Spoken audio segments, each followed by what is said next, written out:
বৃক্ষরোপণে সাজাই দেশ, সবার আগে বাংলাদেশ, এই প্রতিপাদ্য সামনে রেখে বগুড়ায় 10 দিনের বৃক্ষ মেলার সমাপনী আজ।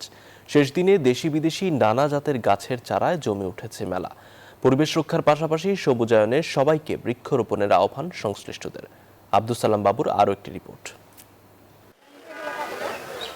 সবুজের সমারোহে সাজানো সারি সারি স্টল, ফলজ, বনজ, ঔষধি, শোভাবর্ধনকারী ও সবজির নানা জাতের চারায় মুখর বগুড়ার বৃক্ষ মেলা। ভিড় করছেন বিভিন্ন শ্রেণী পেশার মানুষ, পছন্দের চারা কিনে বাড়ি ফিরছেন ক্রেতারা।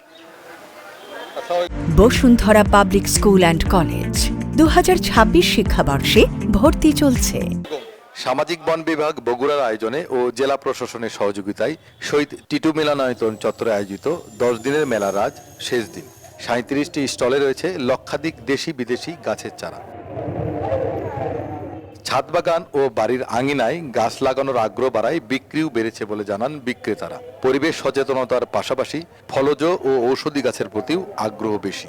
সব শ্রেণীর মানুষই কেনার গাছ কিনতেছে, মানে এসে বিভিন্ন রকম গাছ দেখে পছন্দ হচ্ছে, তারা হাউস করে নিচ্ছে। সব আইটেমের গাছ চারা গাছ বিক্রি হয়, তারপর আপনার দর্শনার্থী আসে, বেচা বিক্রি মোটামুটি আলহামদুলিল্লাহ ভালো। এক জায়গায় অনেকগুলো গাছ একসঙ্গে পায়, যার কারণে তাদের বিভিন্ন নার্সারি ঘোরাঘুরি করতে হয় না। বাচ্চাদেরকে তো এগুলো গাছগাছালি ফল এগুলোর সাথে ছোট থেকে পরিচয় করানো উচিত আর কি। সব ধরনের গাছের চারা এক জায়গায় পাওয়ায় সাধারণ মানুষের আগ্রহ বাড়ছে বলে জানান বন বিভাগের কর্মকর্তা। বৃক্ষমেলা একটা ওয়ান স্টপ সার্ভিস। এই একই ছাদের নিচে অনেক তাদের মনের মতো বনজ, ফলজ, ঔষধি, এরপরে দুর্লভ এবং ইনডোর প্ল্যান্ট যেগুলো আছে সেটা তারা পেতে পারে। শিক্ষার্থী সহ সবাইকে বেশি বেশি গাছ লাগানোর আহ্বান জানিয়েছেন জনপ্রতিনিধি।